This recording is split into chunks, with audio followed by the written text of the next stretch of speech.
مسند ولایت پر بٹھانے کے لائق کون شخص ہے؟ اس کی تفصیلات حضور غوث اعظم رضی اللہ تعالی عنہ نے بیان فرمائی، اور یہ موضوع بہت ہی ضروری ہے۔ آج میں وہ چیزیں بیان کروں گا، اور پھر ہم نے اپنے معاشرے کے اندر غور بھی کرنا ہے۔ کئی مزارات پر بزرگوں کے جو سجادہ نشین ہیں، الا ماشاء اللہ، جو تو اہل ہیں، ہم اس کی بات نہیں کرتے، جو اہل نہیں انہوں نے بھی ولایت کو وراثت سمجھتے ہوئے اور اپنے آپ کو یہ سمجھتے ہیں کہ ہم لوگوں کی رہنمائی کے قابل ہو گئے ہیں۔ اب پیرانے پیر روشن ضمیر حضور غوث اعظم رضی اللہ تعالیٰ عنہ فرماتے ہیں، جب تک 12 چیزیں اس بندے کے اندر نہ پائی جائیں، اتنی دیر تک اس کے لیے مسند ولایت پر اس کو سجادہ نشینی کے طور پر مقرر کرنا درست نہیں۔ کتنی چیزیں ضروری ہیں؟ 12 چیزیں اس کے اندر پائی جائیں، پھر وہ لائق ہوگا سجادہ نشینی کے۔ حضور غوث پاک فرماتے ہیں، سجادہ نشینی کے لائق وہ شخص ہے جس کے اندر 12 چیزیں پائی جائیں۔ آپ فرماتے ہیں 2 خصلتیں اللہ تعالیٰ سے سیکھے۔ وہ سجادہ نشین 2 عادتیں کس سے سیکھے؟ نمبر 1، عیب پوشی، پردہ پوشی، کہ اللہ تعالیٰ ستار العیوب ہے، عیبوں پر پردہ ڈالنے والا ہے۔ بندہ اس کے سامنے گناہ کرتا ہے، اللہ ستاری کی چادر ڈال دیتا ہے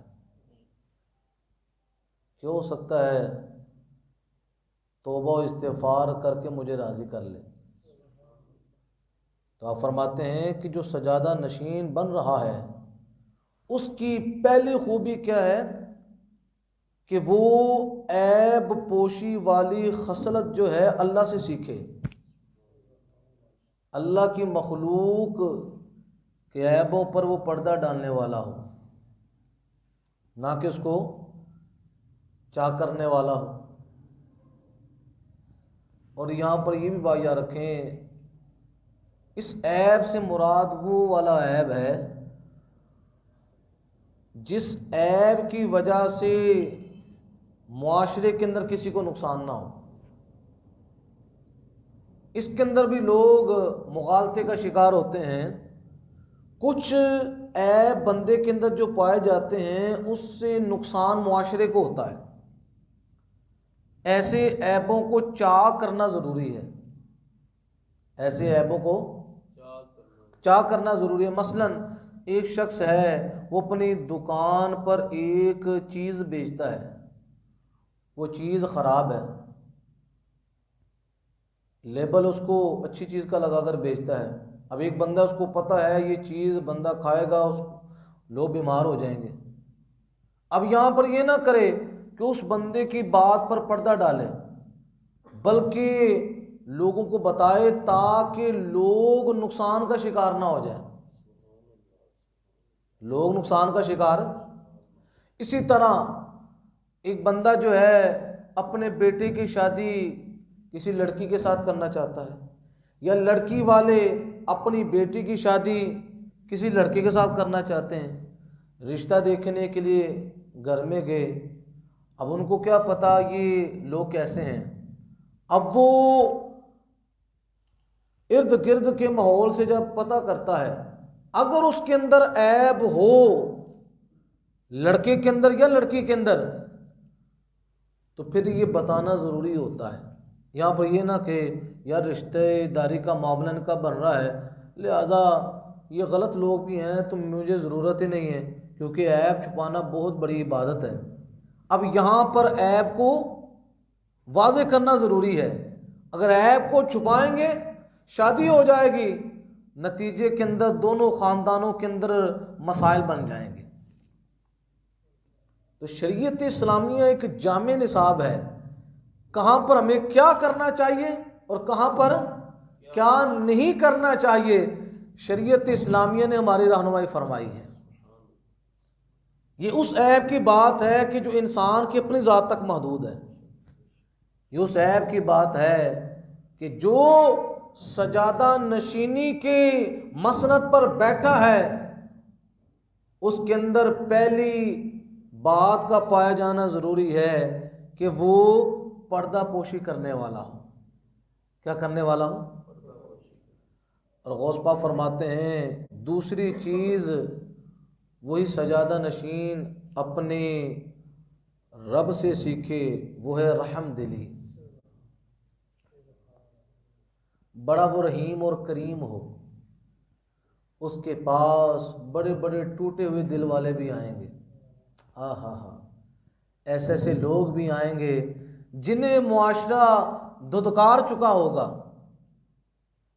اور وہ یہ کہے گا کہ مجھے تو معاشرے نے دھتکار دیا ہے، میں اپنے پیروں کی بارگاہ میں جاتا ہوں اور پیروں کی بارگاہ میں جو سجادہ نشین ہے ان کے پاس جا کر اپنے دل کے غم کو بیان کرتا ہوں۔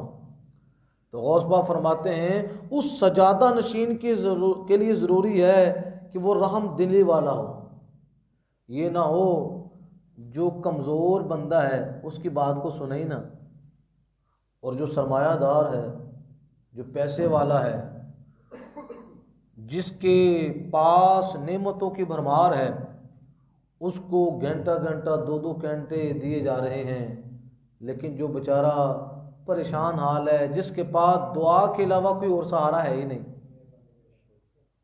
اس کو لفٹ ہی نہ کروائے، اور اس کے لیے بات کیا ہو کہ پیر صاحب کے پاس ٹائم نہیں ہے،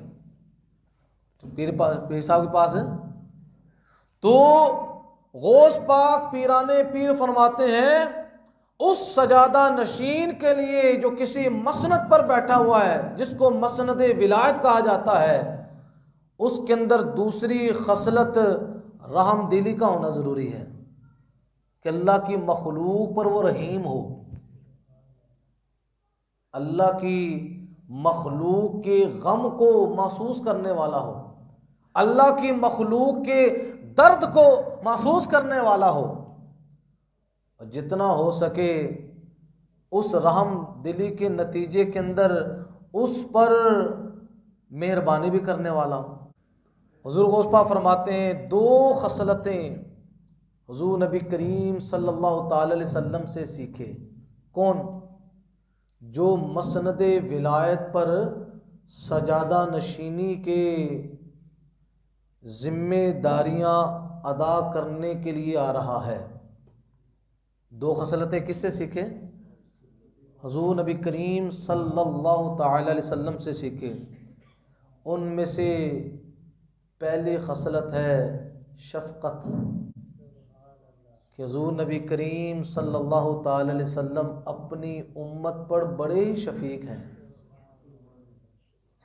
اپنی امت پر بہت ہی شفیق ہیں، کہ ان کی شفقت کو خود قرآن عظیم فرقان حمید نے بیان فرمایا، لقد جاءکم رسول من انفسکم عزیز علیہ ما عنتم، کہ تمہارے پاس جو رسول تشریف لائے ہیں جو تمہیں میں سے ہیں، اے امتیو جس وقت تم مشقت کے اندر پڑتے ہو تو اس نبی پر تمہارا مشقت کے اندر پڑنا بڑا گراں گزرتا ہے، بڑا گراں گزرتا ہے۔ مشقت میں پڑتا کون ہے؟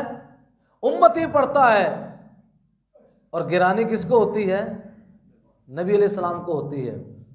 تو غوث پاک فرماتے ہیں جو سجادہ نشین بن رہا ہے اس کے لیے تیسری بات کیا ہے؟ شفقت، کہ اس کے پاس بڑے بڑے لوگ آئیں گے، ایسے سے لوگ بھی جو سخت لہجے سے بات بھی کرے گا، سخت لہجے سے، اس کے لہجے کے اندر سختی بھی ہوگی، دشمن بھی ہوگا، دوست بھی ہوں گے، لیکن اس کا انداز کیا ہونا چاہیے؟ شفقت والا انداز ہونا چاہیے اس کا انداز۔ اور چوتھا جو خصلت کا سلسلہ ہے، حضور غوث پاک فرماتے ہیں جو حضور نبی کریم صلی اللہ تعالی علیہ وسلم سے سیکھے، وہ ہے رفاقت۔ کیا ہے؟ رفاقت کا مطلب ہے سنگت۔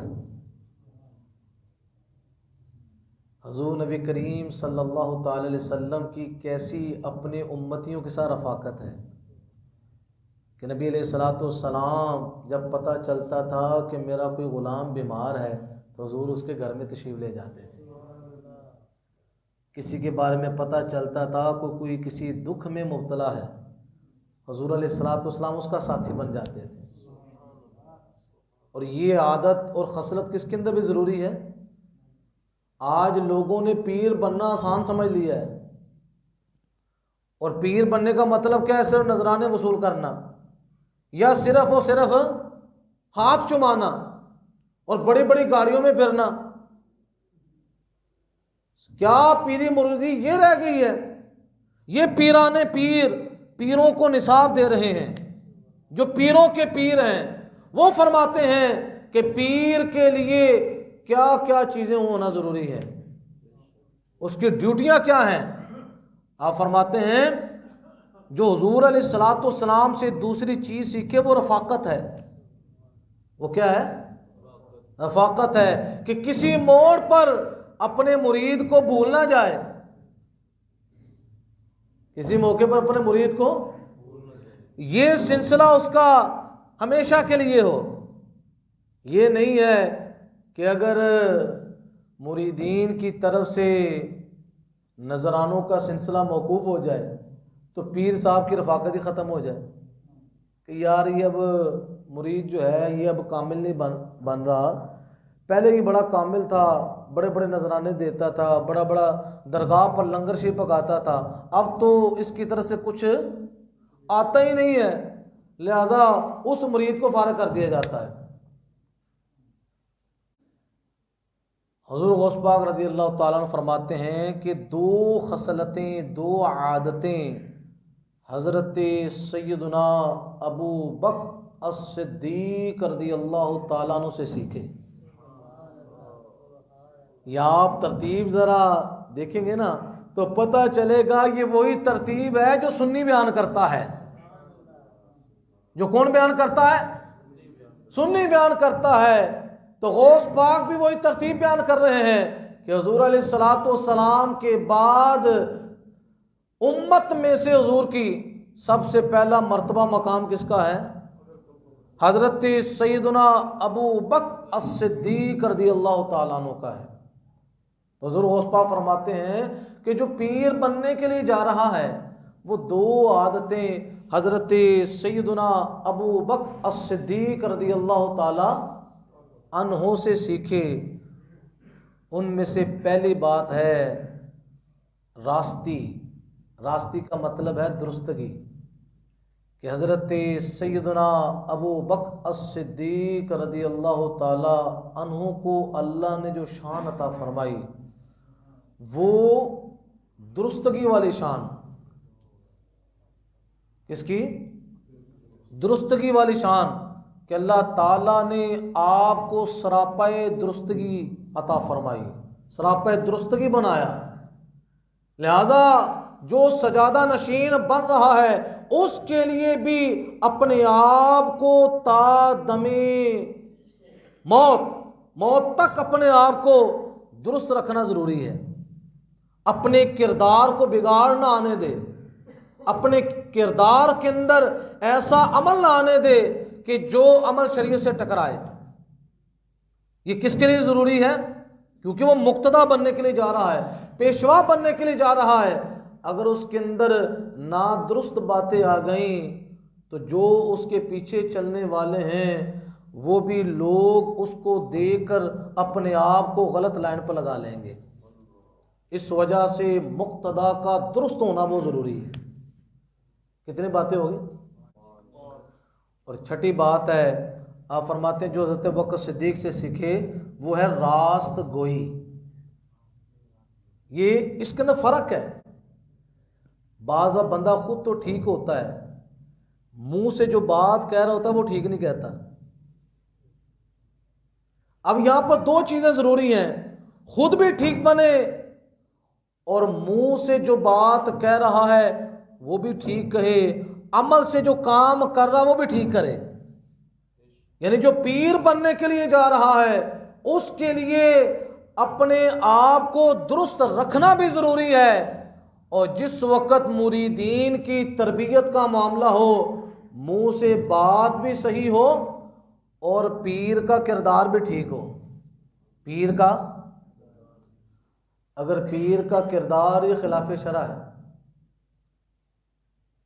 پیر کا کردار ہی خلاف شرع ہے، جو پیر یہ کہے کہ مولویوں تمہارے تو 5 ٹائم کی ہے نماز، ہماری ہر ٹائم کی نماز ہے ہماری، اگر ایسا کوئی پیر ہے وہ پیر نہیں، وہ شیطان ہے۔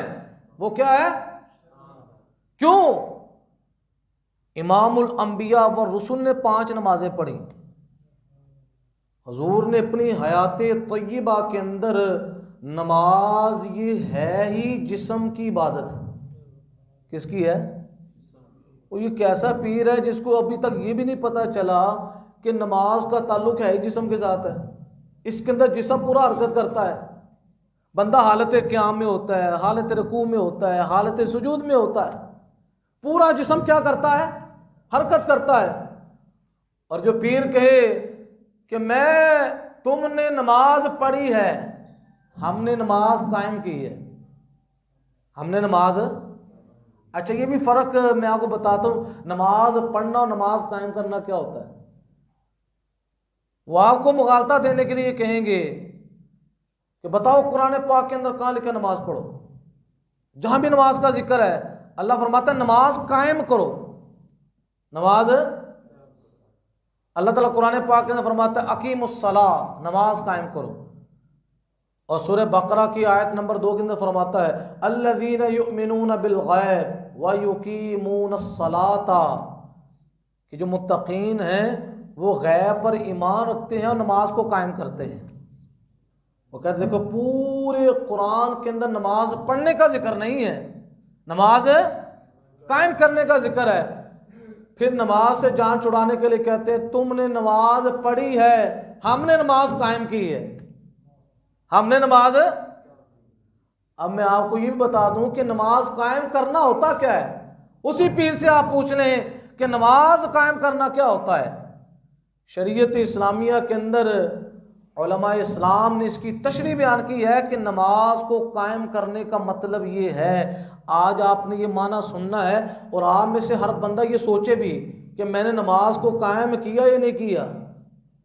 نماز قائم کرنا یہ ہوتا ہے کہ نماز کے جتنے فرائض ہیں، نماز کی جتنی شرائط ہیں، نماز کے جتنے واجبات ہیں، نماز کی جتنی سنتیں ہیں، نماز کے جتنے مستحبات ہیں، ان تمام کا لحاظ کر کے نماز کو پڑھنا یہ نماز کو قائم کرنا کہلاتا ہے۔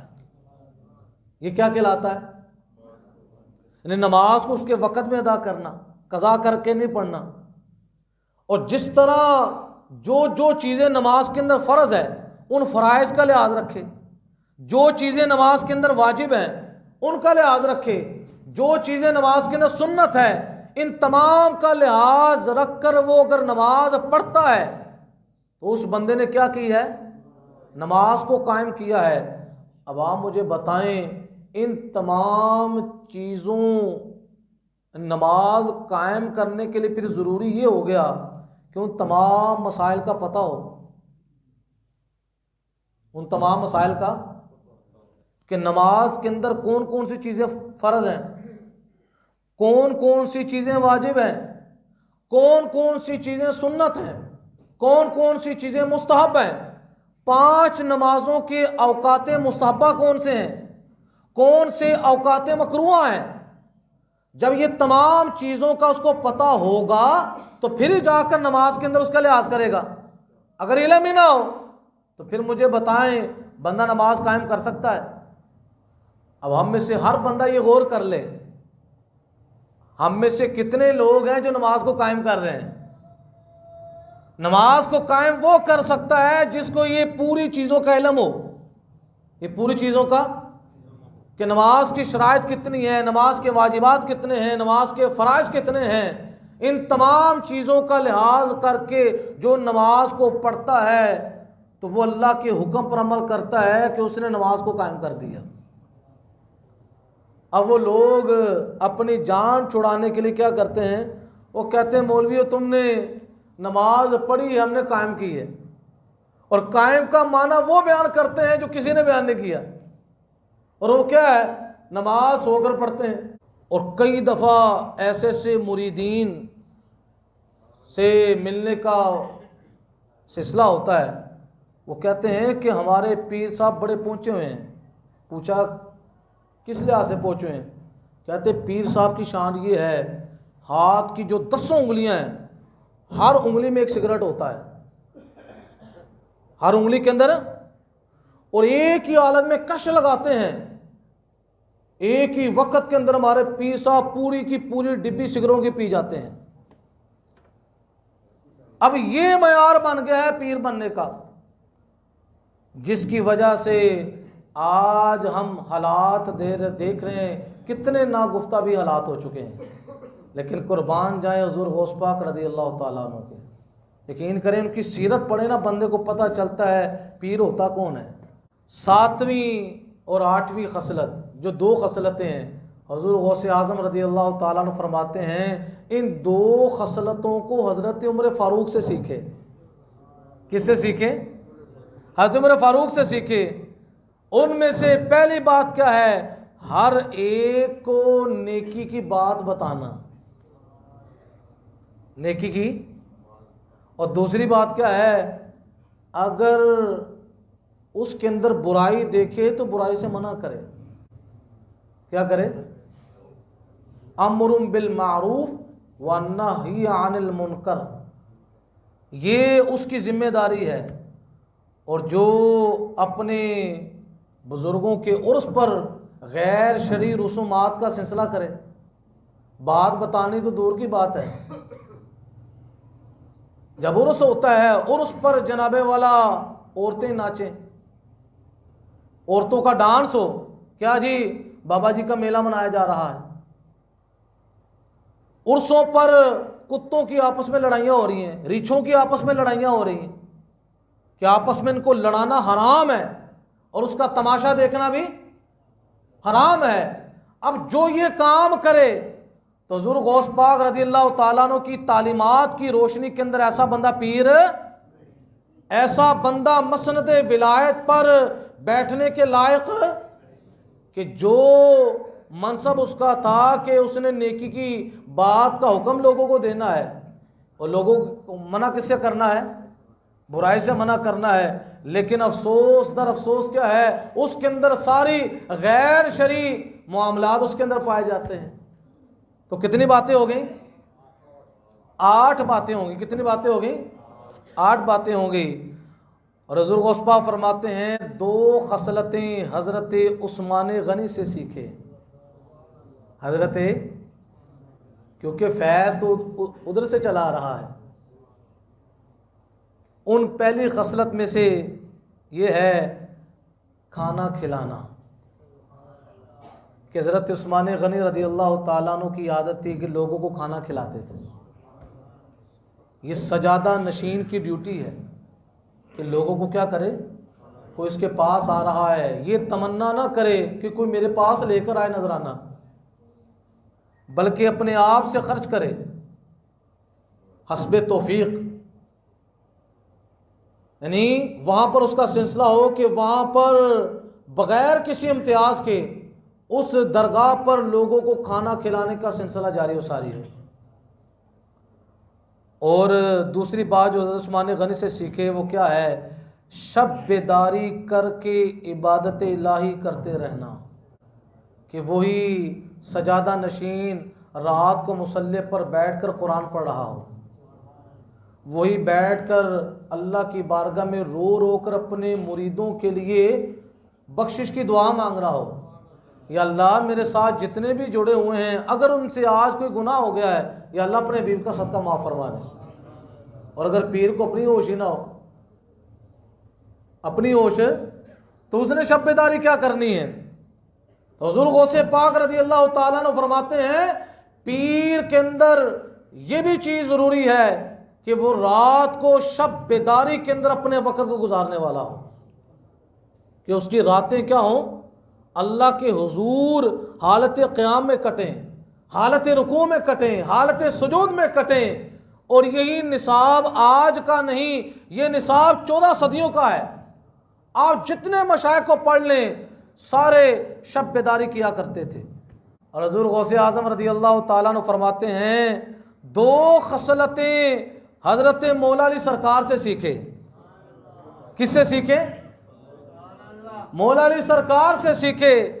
ان میں سے پہلی بات یہ ہے عالم بننا۔